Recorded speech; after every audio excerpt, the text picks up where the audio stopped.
So this is a bit of a weird question to open with, because when I first found out there was going to be a Toy Story 4, I wasn't sure to begin with. Yeah, all right. Welcome to that club. But I mean, the third had this sense of finality and a sense of closure. It just felt so perfect. I mean, having now seen this, I mean, this has got an even more perfect ending than I could have envisaged. But I'm just wondering about, for your perspective, did you share the same apprehensions? And what was it that made you think, actually, there is more to Woody's story that I want to see? I have no idea where they would take this. And in fact, when they say, hey, there'll be a 4. I said, just like I think everybody else is, are you sure? You sure you want to take you really want to take a stab at this? And they no longer give you a script or they show you what the story is. They just talk to you. Maybe perhaps to talk themselves into it as well. But they say what they're going to try and the new elements that they're going to bring up.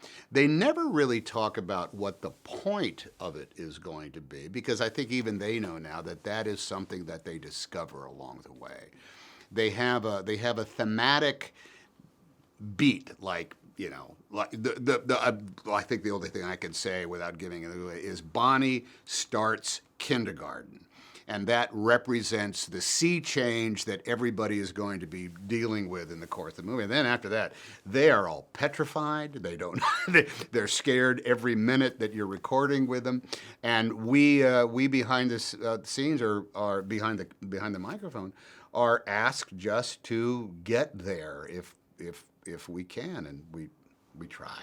I mean, there's just something about these films. They almost make me feel like home. There's sort of warmth to them, and they almost transcend entertainment. And I'm just wondering what this experience has been like for you. I mean, it's been the best part of 30 years. You've been the voice of Woody. I mean, what would you say is the most gratifying thing to have come out of this experience? There was a moment when my family was at Disneyland, and we were watching one of those big, you know, all park extravaganzas, you know, where music is playing from the trees and fireworks are showing out. And at the end of it, the steamboat comes around Tom Sawyer's Island, and it has every Disney character in history on it.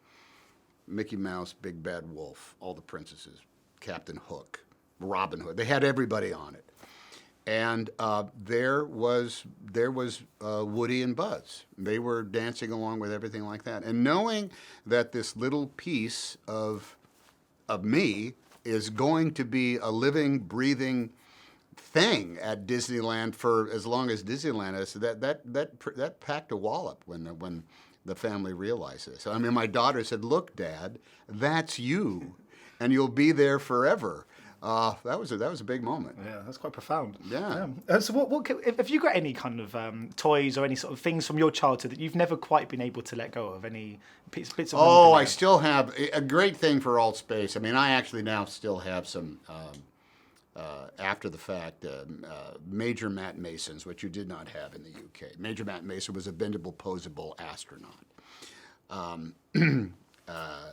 If I had been able to live that kind of life where I could have gotten all the die-cast metal cars and things like, we had Matchbox cars. I always had an XKE that I thought was pretty good.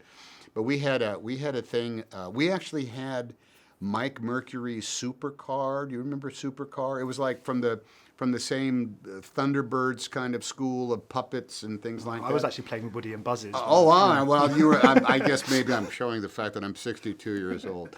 But Major Matt Mason was one of the few toys that I bought myself that I saved up money because I wanted him. Because he came out, it wasn't my birthday, it wasn't Christmas, so if I was going to get him, I'd have to come up with $2 myself in order to pay for him. How did you come up with those $2?